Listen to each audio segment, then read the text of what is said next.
sobre todas las cosas que no se exceda en lo que significa sus atribuciones.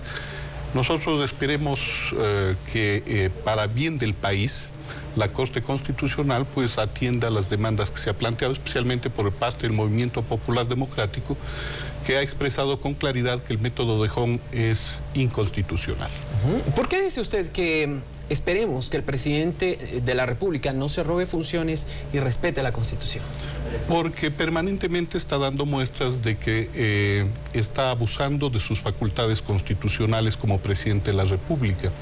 Recordemos al país que el presidente de la República, especialmente en lo que significa vetos, cuando se trata de vetos, el presidente de la República no puede incluir textos que no han sido debatidos en la Asamblea, que es lo que ha venido ocurriendo. Y en lo que respecta a plantear precisamente en este caso de la cuestión electoral, elementos que él mismo en su debida oportunidad cuestionó, me parece un contrasentido. ¿Se siente afectado el Movimiento Popular Democrático y también en este caso deberían sentirse afectados movimientos pequeños, movimientos locales, provinciales, a través del método de Hong? La que se afecta es la democracia. ¿Por qué? Para tener una democracia real, y especialmente en lo que significa la representación política en la Asamblea Nacional, en cuerpos colegiados, se requiere el respeto de lo que significa la presencia de minorías para establecer la posibilidad de que existan opiniones diferentes a las mayorías que puedan producirse, sea cual fuera el gobierno que exista.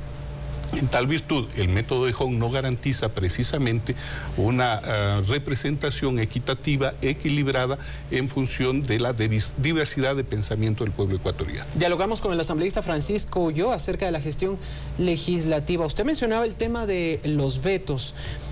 ¿Cómo mira usted el anuncio hecho hace algunos días en torno al veto a las reformas a la ley de la función legislativa, que también causó algunas diferencias, discrepancias entre el legislativo y el ejecutivo? Desde mi lectura, el veto total a la ley orgánica de la función legislativa y sus reformas obedece a un cálculo político del gobierno nacional, un cálculo político que evita que en año electoral exista un proceso serio de fiscalización cuando blinda a sus ministros para que no se les pueda fiscalizar. Con este proceso también se trata de evitar la movilización del pensamiento crítico del pueblo ecuatoriano cuando se deja sin la posibilidad real de poder efectuar las consultas prelegislativas en leyes trascendentes para el Ecuador, como ley de tierras, ley de aguas, ley de desarrollo agrícola, ley de culturas, entre otras. Ahora, veamos desde la otra cara de la moneda, es decir, me pongo desde el otro punto de vista lo que manifestara el propio presidente de la República. ¿No es legítimo también pensar que en muchos casos algunos representantes, algunos asambleístas pretenden hacer un mal uso, un uso inadecuado de este mecanismo a través de los juicios políticos, a través de estas acciones de fiscalización, y eso muchas veces suele o podría prestarse para un show mediático?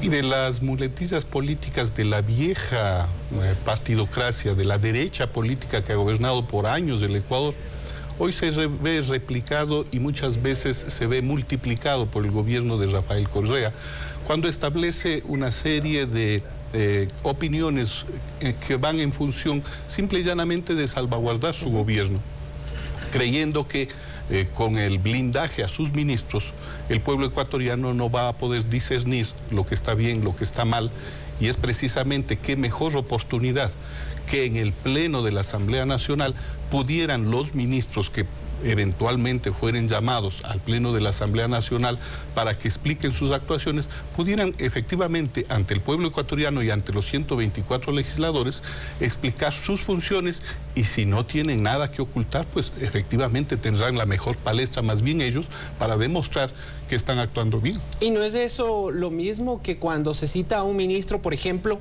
a la comisión de fiscalización que preside la socialista Silvia Salgado? Usted lo ha dicho, en una comisión de fiscalización que todo el pueblo ecuatoriano dice es la comisión de archivo por su sumisión a lo que significan órdenes desde el Ejecutivo, y en donde en menos de una hora, en muchos de los casos, simple y llanamente firman el documento de archivo y no existe un debate adecuado de si existen o no existen los elementos de cargo y de descargo que posibiliten un mejor debate de los temas que se ponen a discusión. Pero si bien es cierto lo que usted manifiesta, que hay mucha afinidad política entre el Partido Socialista y el Movimiento País, pero hay que tomar en cuenta, asambleísta, que las decisiones también se están tomando por mayoría. Es decir, en el reciente caso, y me refiero al del ministro de Relaciones Exteriores, la votación fue 6-5 dentro de la comisión, es decir, ganó lo que dijo la mayoría al interior de la comisión.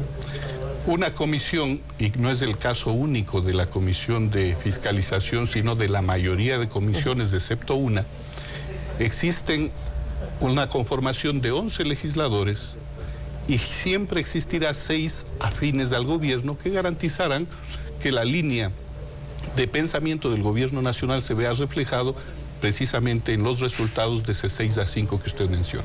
Asambleísta, ¿cómo ve usted las cartas que fueron enviadas en su momento por el presidente de la República y la respuesta hecha por el presidente de la Asamblea Nacional, Fernando Cordero?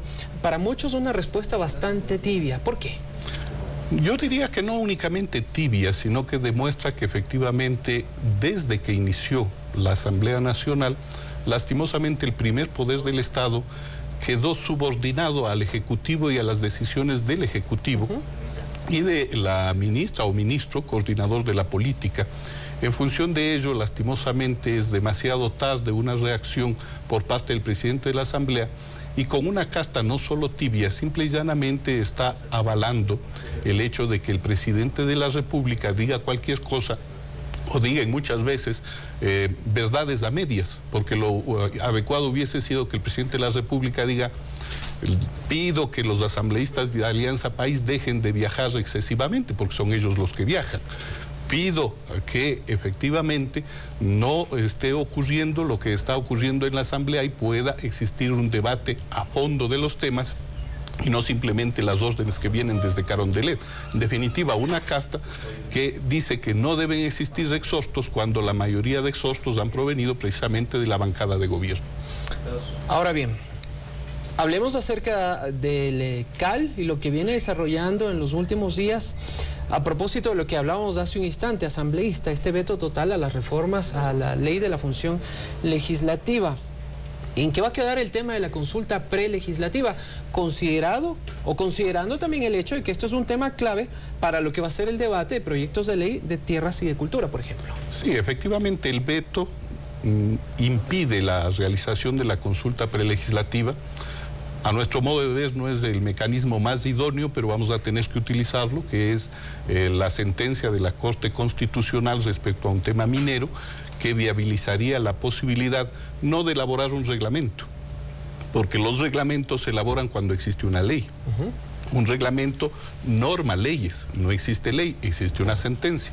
Tendremos que elaborar un manual de procedimientos para ejecutar una consulta prelegislativa hasta tanto exista una ley. ¿Cómo evitar que temas como este, tan importante, el de la consulta prelegislativa, se mezclen en las próximas semanas y en los próximos meses con lo que ya va siendo para muchos un ambiente preelectoral, como que se comienzan a calentar motores y podría dejarse de lado el trabajo legislativo para entrar de lleno a lo que es la campaña? Posibilitando que efectivamente se den los procesos de forma transparente, se cumplan con los plazos que deben cumplirse, que se cumpla fundamentalmente con los derechos constitucionales de los ecuatorianos. La consulta prelegislativa no es una prerrogativa, no es algo que otorga a nadie, sino es un derecho que nos da la Constitución de la República. Y un derecho se ejerce, y ese derecho a opinar sobre leyes que pueden afectar a pueblos, nacionalidades y demás, es un derecho que debe aplicarse y en función de eso, pues también las opiniones que vengan de esa consulta tienen que ser de carácter vinculante. Asambleísta, muchísimas gracias por haber estado esta mañana aquí en la televisión pública. Muy amable, muchas gracias. Ha sido Francisco Ulloa, miembro del CAL, del Consejo de Administración de la Legislatura, también representante del Movimiento Popular Democrático. Luego de este diálogo, vamos a dar paso a nuestro compañero